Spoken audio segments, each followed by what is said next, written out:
I try to live my life every day. I get the goal of my day. I want to be able to go to bed tired. Like I want to go to bed exhausted, but exhausting having done God's will. Because that's a different kind of tired. I go to bed tired every day. I got 2 little kids.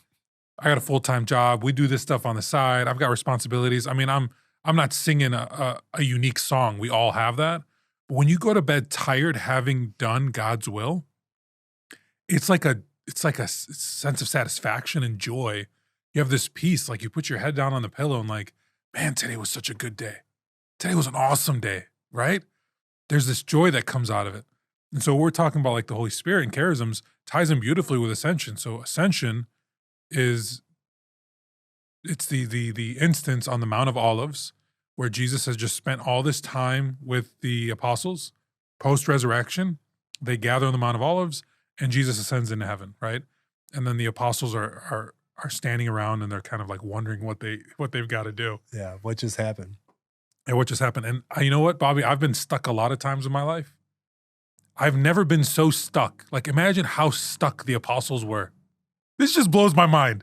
I'm gonna get a little excited about this because I do love this stuff. All right. So I pulled up a gospel passage, and it's the one that you and I meditated on for the Lectio talk. It's from this past Tuesday's readings. So this is Tuesday, 6th week of Easter, and it's Gospel John 16:5-11. Jesus said to his disciples, now mind you, let's place this in context. Jesus just spent 3 years with these guys and gals. And he poured into them. He spoke. He performed miracles. He went through his passion. He died. He rose again. They probed his wounds. They saw his transfigured body.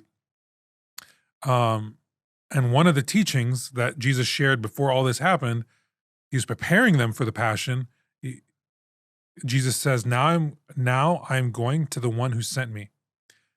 And not one of you asks me, where are you going? But because I told you this, grief has filled your hearts, which is understandable. They love him. They don't want to see him go. But because I told you this, grief has filled your hearts. But I tell you the truth, it is better for you that I go. For if I do not go, the advocate will not come to you. That's advocate with a capital A. The advocate will not come to you, but if I go, I will send him to you. Which we could do a whole podcast on filioque, sending of the Holy Spirit. Yes. But if I go, I will send him to you. And when he comes, he will convict the world in regard to sin and righteousness and condemnation. Sin, because they do not believe in me. Righteousness, because I'm going to the Father, and you will no longer see me. Condemnation, because the ruler of this world has been condemned. Right? Jesus thwarts the evil one. We've talked about this a lot. He overturns the evil one in his kingdom here on earth. And that ruler has been condemned.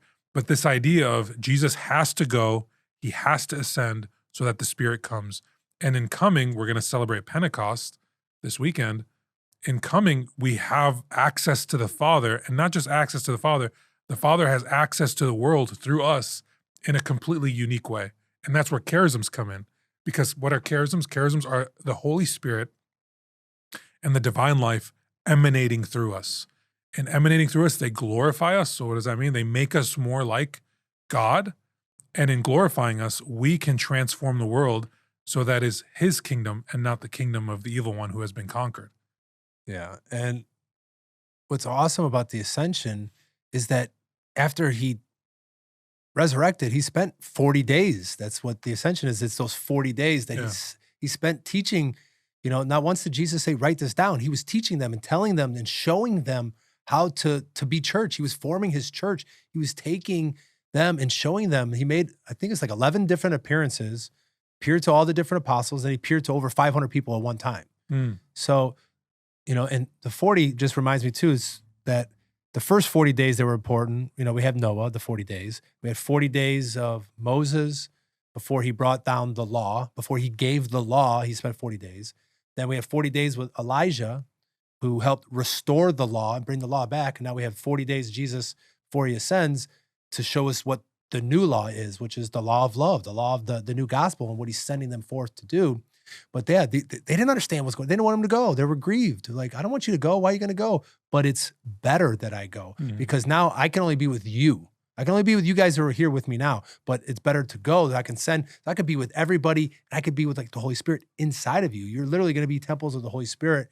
Now everyone's going to get this great gift, not just my 12, not just you who got the privilege of being around, and it's going to be better than that. It's going to be better that I send the advocate. Like that's a big, bold promise. Like it's going to be better than spending 3 years with Jesus. Like, yeah, that's the gift that we take for granted, that it's better that he gives us the Holy Spirit.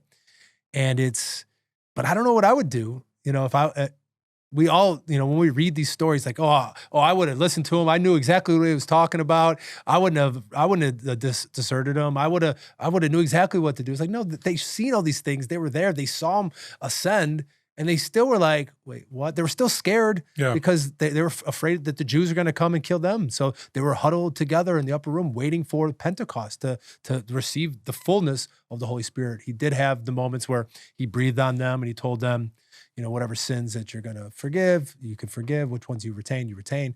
So he did give them some but the fullness didn't come to Pentecost. So it's just crazy that what I would do, like when we think about this through Lectio, where we enter into these passages, like trying to put yourself in their shoes and to be empathetic and to see like, yeah, we know what happened now. It's like, it's a lot easier to look back in the past and be like, I would have did this differently, or I would have knew what he was talking about. He said it all these times. How didn't they understand he was going to die and rise again? Like this is some radical stuff. So being empathetic towards the apostles and try to understand that. But yeah, I'm getting super jazzed for, Ascension was Thursday, the actual day. We celebrated Ascension Sunday. Yeah. Which is this Sunday. I said Sunday. Pentecost is Sunday. Yeah, this Sunday. Pentecost is following Sunday. And we're going to do an episode on Pentecost next week. We'll dive more into the Holy Spirit then. Yeah. So I just ask you a question. So did Jesus go away? Because that's what people think. Like this is what I was thinking. He went away. Yeah. So because we're still in the Easter season. Yeah. And one of the things that people can struggle with is like, okay, you got, especially for Catholics, we have 7 sacraments. 2 of those sacraments are baptism and confirmation. And what I love in this instance that we're talking about now, and this really does tie into the Holy Spirit stuff, but I'm going to share it here and then we can unpack it as much as we want. In baptism, you receive the Holy Spirit, but it's not in confirmation until you receive kind of this full measure of who the Holy Spirit is. And in so doing, you become mature in the Christian life, so much so that you're sent on mission, right? Confirmation is seen as this almost missionary sacrament because you don't receive sacramental graces just for yourself. You receive them so that God's will be done here on earth as it is in heaven. You receive them so you can contribute to the work of Christ and to the building up of his kingdom here on earth so that one day it can be as it is in heaven. So what I love about this passage that we just read, it's like Jesus is here with us now. Great. He's breathed onto the apostles. They've been baptized, presumably, even though the Gospels don't tell the story of their baptisms. But it's a very just a Holy Thursday, like they're washing the feet. Yeah, it's a very smart and educated assumption to make. I mean, Jesus himself was baptized, so it's like they have the graces that Jesus wants to give them, but he reinforces that I must go away so that the full measure can be poured onto you, and that full measure is that coming of the Holy Spirit, right? Being confirmed in the Christian life, and it's in Pentecost that they then go forth on mission. Up until Pentecost, they haven't gone on mission yet. Right, and that's why I love that image of them standing on the Mount of Olives, and they're just stuck, like these guys and gals who were like with Jesus, these holy men and women. They were with him this whole time, and he's gone. It's like, where do we go from here? And I started to say, I've been stuck a lot in my life. I've never been so stuck that God had to send an angel to like tell me to move, to get going, to literally tell me, what are you guys doing here? Staring up stop staring up at the sky. Yeah. He sent you on, like, go, right? And what does that go? That go is the commission. Go forth, make disciples of all nations, teach them what I have taught you, baptize them in the name of the Father, Son, Holy Spirit.